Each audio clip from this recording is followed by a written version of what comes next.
It's definitely more action and really amazing stunts. The whole movie was really designed to be almost like one exciting action set piece after the next. I think there's going to be quite a surprise for people. It's a new version of 3D.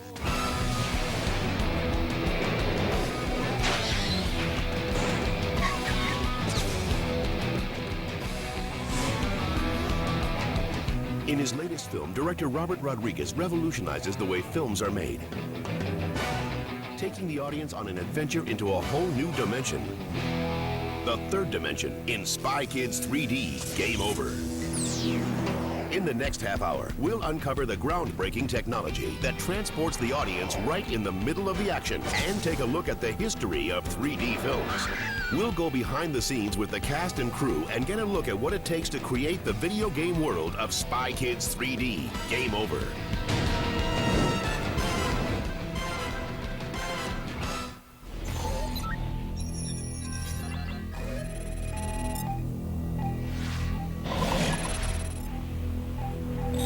So originally it wasn't a Spy Kids movie in my mind, because I thought of it as a science fiction movie for kids. So it was about children going to a video game, getting stuck in the video game, and it being in 3D. Just go out there in your battle mech and fight. They're lured in by untold wealth and gifts and prizes for the rest of their life, and what it is a big trap. What are you doing in the game, Arnold? Well, actually, I'm here for the great prize behind level 5. It'll save my family from poverty. This film picks up after Jimmy retires. I'm no longer an agent. I can't help you. The OSS calls him back in because he has to go save his sister. Carmen! She can't hear you. Her mind's still in the game. She got as far as level 4, then nothing. When you get in the video game, it's kind of like you get to be the person who you would really want to be like. Inside this video game, I am powerful, you know, and I'm bigger. Grandpa, you can walk. Oh, I can do more than that. Arnold, Rez, and Francis are already in the game, and we're kind of like a group. You guys must be beta testers. We help him through the game and through all the different obstacles. That was a really cool movie. There's another girl in the movie, Demetra. She's very mysterious. We're not quite sure if she's bad or good. I'm Demetra.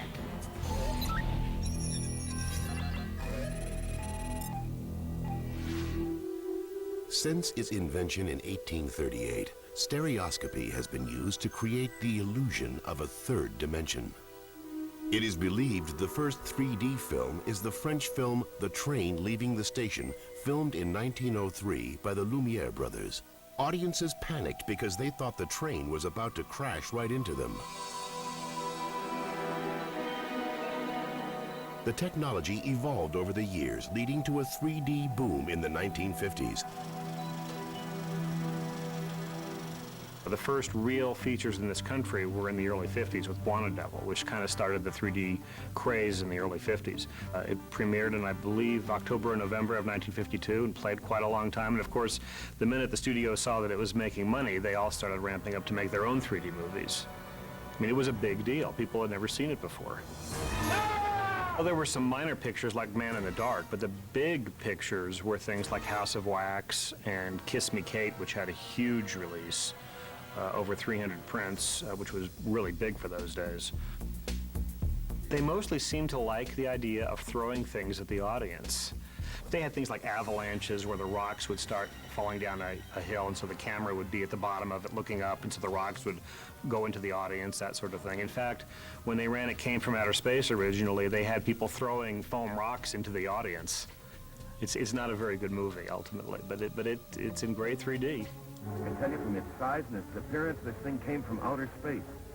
I even have reason to believe that there's some form of life in it. What do you want? What are you doing? Let me see you as you really are. 3D gets killed off every few years, but every 10 or 15, 20 years, somebody brings it back. I mean, in the 70s, it was The Stewardesses in 3D. In the 80s, it was things like Jaws 3D and Coming At Ya, and now with Spy Kids 3D, this year is the 50th anniversary of 3D. I'm sure kids would have a ball with it. You know, surprisingly, I always liked the idea of it, but I didn't really care for any of the 3D films. I always thought they could be done better. They were just limited in the technology back then. Stop it! Stop it, I say! And again, they were shot on film, so they couldn't see what they were doing. We couldn't have done it. In fact, it would have been impossible to shoot on film. And that, especially when it comes to things like performance, because 90% of the movie is shot on green screen. And the actors, even if they're supposed to have a prop in their hand, they don't even have a prop in their hand because we have to put that in so it looks like it's part of the game. So they had nothing to react to them around them or even in their hands. So it's very difficult for them. So what you want to do is create a lot of pre-visualization. Me and other artists on the staff will do a quick sketch like this. And then once Robert signs off on the basic shapes, we'll build it in 3D to where he's pretty much a puppet, so we can go through all the acting processes.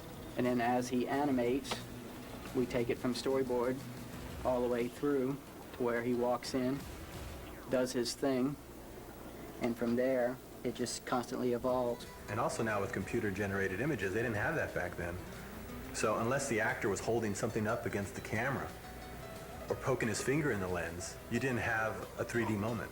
So now with computer technology, we can send things into the audience all the time so the actor can go about his scene and we don't have to have, you know, them actually poking at the camera. So it's a much more natural performance from them, and the audience gets the benefit of constant involvement with the environment. Different places. It's pretty cool. Daryl, this kid is so likable. I mean, in actuality, I've become very close to him. He's a lovable kid and a very talented boy. A delightful young kid. And of course, Alexa is also a wonderful young lady and very athletic. She's incredible. Alexa and Daryl, I think, will remember these years as their wonder years. They've had a good time being with Robert, somebody who's such a kid and loves to play around and, you know, and really enjoys doing things with him. And I think they look back as the fun years. The fact that they have been working so consistently in Spy Kids, they provide them with certain security in one aspect, and at the same time the possibility of proving and testing themselves in front of camera. And Robert Rodriguez is actually the perfect person to do that, because he's very, very good with kids.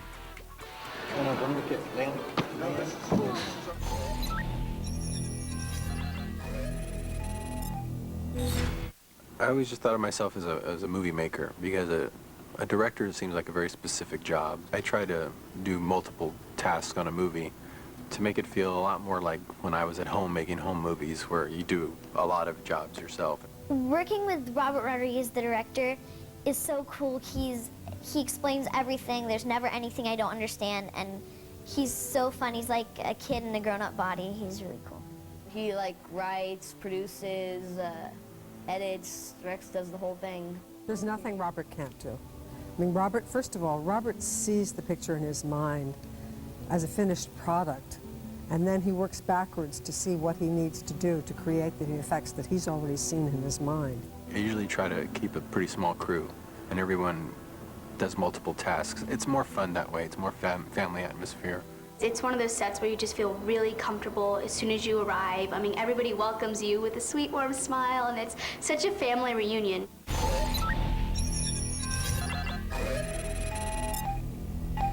It's great to see everyone again. Everyone's back.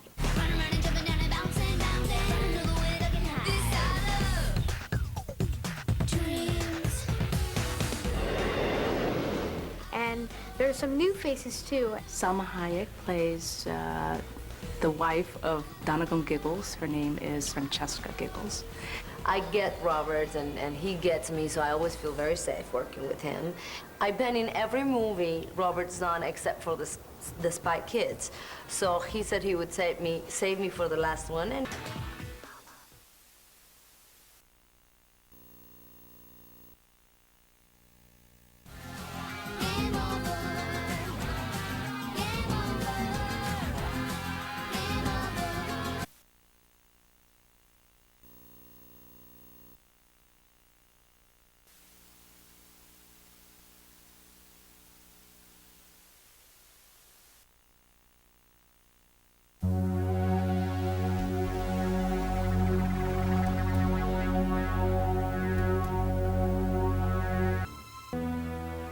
What you're going to see now are some animatics. These are little movies that my special effects company, Troublemaker Digital, made early on to get a sense of some of the action scenes. What happens is they're kind of like sketches. You kind of fall in love with the look of these, and in a lot of ways I like the look of these early sketches we did even more than the finished product sometimes, because of the atmosphere and the mood that it had, even though it wasn't necessarily achievable in a live action setting. It certainly got a lot of the ideas going, and you'll see that a lot of the finished shots resemble these early sketches.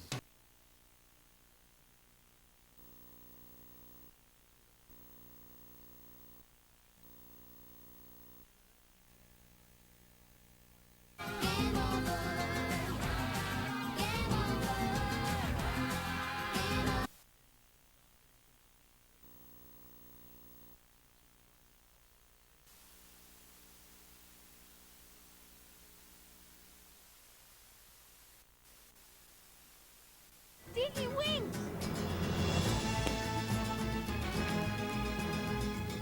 Somebody call the Dingster! I got to kind of celebrate my Texas roots as this kind of bigger-than-life cowboy. I get to do a little rodeo in this one, so it's been a lot of fun.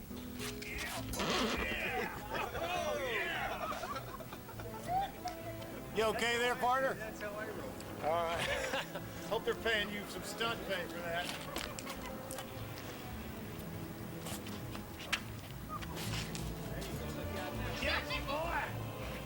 Since this theme is celebrating family, we thought it might be fun to show Dinky Winks and have Little Dink, because his son in there kind of egging his dad on. And so my son James is in the film with me, so I'm really proud. This is a very proud day for me. Daddy. Thanks, Little Dink. You're making your old daddy proud, James. You're making your old daddy proud.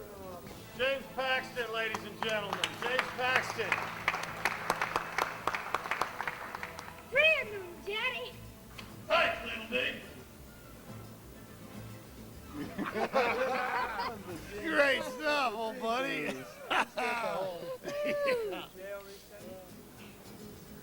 That's great. I'm a proud papa. Yes, he's my boy. He's my boy.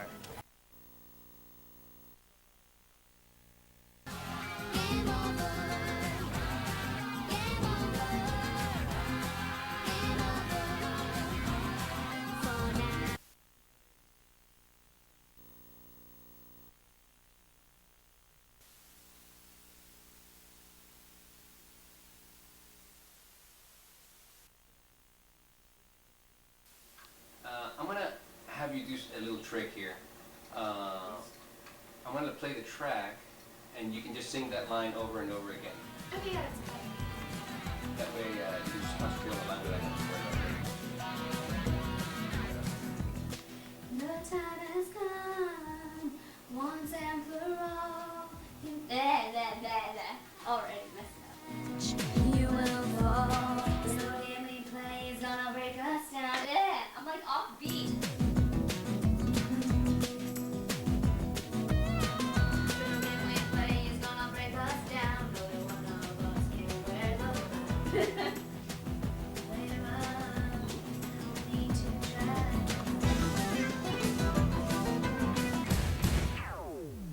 That was a good one.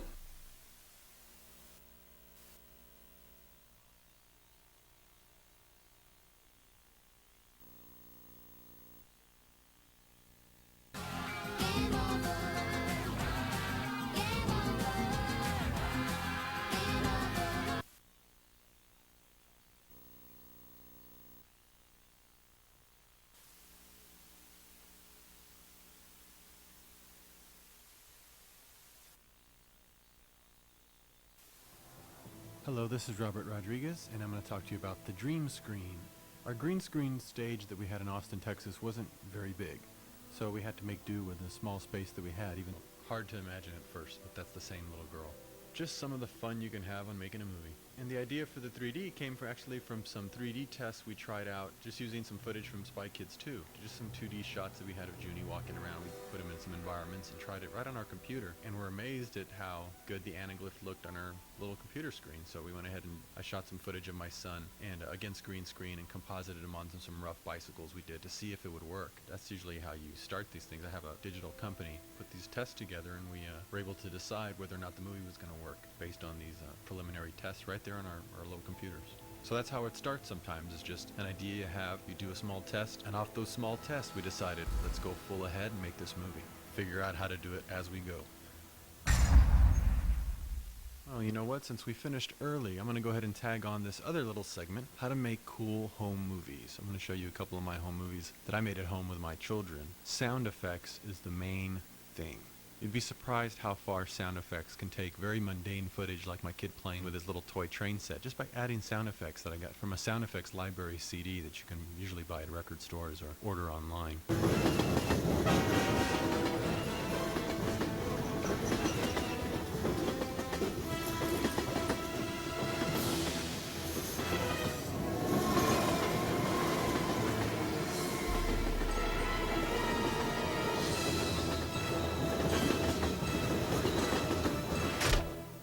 Exercise ball turns into a giant boulder suddenly with earthquake sound effects.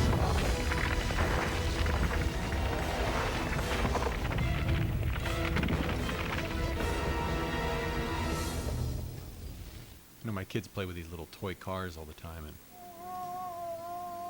I got some racing car sound effects and added them to it.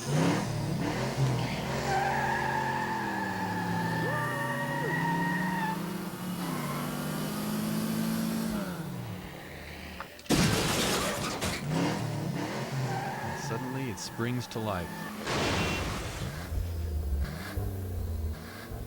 Hours of fun. My kids can watch this. Adds a little suspense. So then you can take it a step further and shoot your own custom home movies. Here's my kid driving one of those little battery-powered vehicles around, and of course you add the big motor sound effects to it, and it sounds like he's driving this giant dune buggy.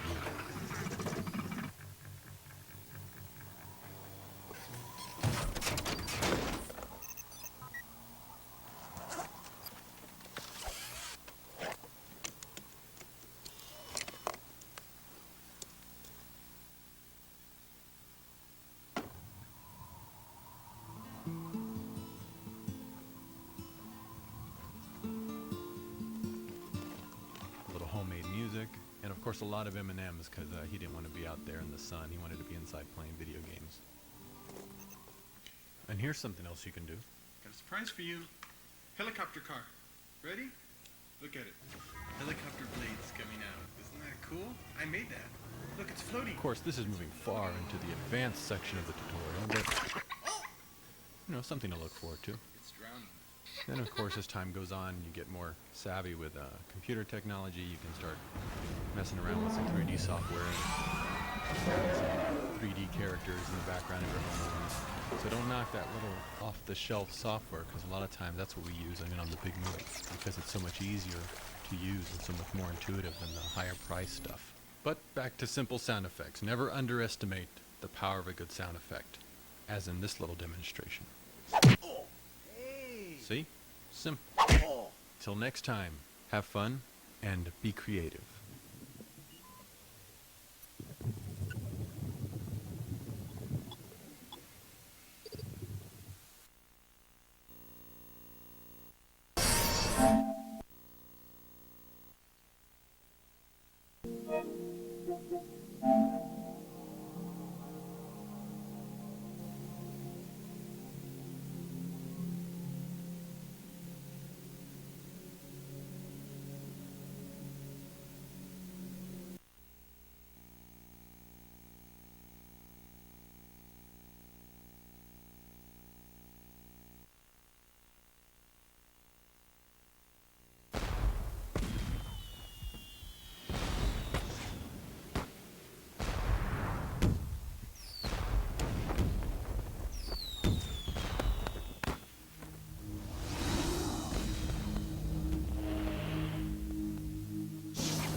What's up, amigos?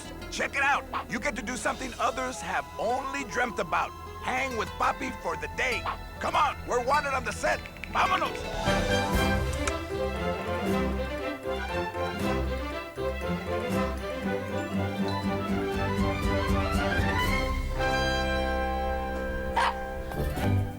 When they told me I had an opportunity to work with Papi, I said, yes. Yes, 100 times. Kyle and I are actually working on a song for the movie. It's called Hey, I'm Just Sniffing. What's that? They're not using the song? I've worked with Ben Stiller. I've worked with Robert De Niro. I've worked with Dustin Hoffman. And none of those men can hold a candle to Papi. Easy, bro. You're embarrassing me. And you forgot Bill Shatner. You know, working with a dog of that caliber, it's really special, and I learn a lot. I'm learning things every day. I mean, I think it's the greats like this that really kind of help define you as an actor, and I'm sure that Papi will influence my career choices in the future. Papi and I play enemies in the film, but when the cameras aren't rolling, we are actually BFF. BFF, huh? Hey, I'm talking to you. I'm not sure how much chemistry there is. I don't know if it's all in my head, and it might be, you know how girls are, but I think he kind of has a little crush on me. I only have eyes for Chloe. When are the babes gonna accept that this dog's off the market? Papi. Okay, so it might take some time. I'm nothing if not patient. All right, follow me to wardrobe for a fitting. I'll show you what makes Papi a style icon. Clooney's got nothing on me. Working with canines, my canine stars, has been really gratifying. The appreciation that they give on a daily basis makes coming to work every day a delight. We literally scratch their back, and they often scratch ours. We've got you just a simple tie matching everything. This matches Rose's dress. It matches the color of the party. I think it's really easy, going to be comfortable to wear. You want to try it on? A clip-on? Really? It's a clip-on, but you know, I know you like to keep it easy and not worry about the costumes too much. So it's really on and off fast. Well, anything for the show, but that's not how I normally roll. I have to say that Papi is one of the more grounded actors I have ever worked with. Papi will eat anything. He'll eat anything crafty. He doesn't need his coffee right away. He's totally cool. He's fine on set. Chloe, however, is a little more high maintenance. Good morning, Chloe. Chloe is very particular. She knows exactly what she likes. Now, I don't want to say diva. Yeah, I asked for 400 thread count, and these clearly feel like 380. And I don't know if it's because of what Papi and I have, but sometimes she does give a little attitude. You know what the definition of a diva is an actor that wants things done the right way. Actually, this is quite nice. But how am I gonna open the door for room service? And they're willing to maybe step on a few toes to get that done. I always thought Chihuahuas get cold easily, but she needs to be fanned and spritzed often. I mean, you know, she's talented, and she's worth it. It's like you're willing to pick those M&Ms out for her because she's gonna bring what you want. If that's a diva, well, by gum, she's a diva. I personally haven't had a huge diva moment with either of them. How does that feel? Too tight? Is it okay? Yeah, it looks sharp. Looks great. You kidding? Pink has never looked this good. Papi's an old hand. It's his third movie. There's a lot of joking back and forth. And he likes to improv a lot. He likes to add little buttons at the end of the scene. He likes to tease me in scenes. We have a lot of bloopers, Papi and I. Hurry, give me the rope. Brianna's coming. Shh, here she comes. Teen Choice Awards, here we come. I mean, he's gonna throw some curves at you. No doubt about it. I love working with Papi because he loves to improvise. It keeps everything so spontaneous and so much fun. I never know what's gonna come out of his mouth. And camera, rack.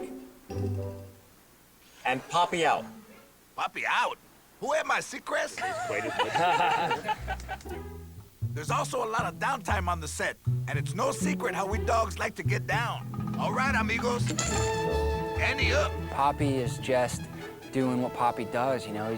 He's such a man dog. I'll see you 250, and I'll raise you 500. Uh-oh, can we get the pit boss over here? I don't want any trouble.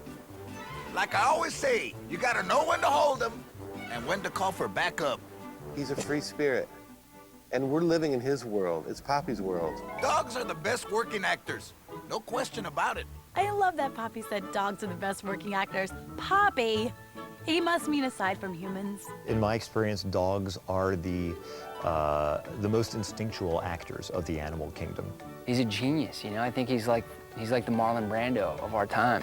But you just feel like you're working with greatness, really. And you better have your game up to snuff, because if you don't, he's just gonna pee all over you. Kyle, my kids are watching this. I mean, metaphorically speaking. So that's it for today. Thanks for stopping by. Hasta luego. Poppy out. Easy, Andretti. This puppy's not in the can yet. Hey, let's swing by the poker table. Are the boys still playing?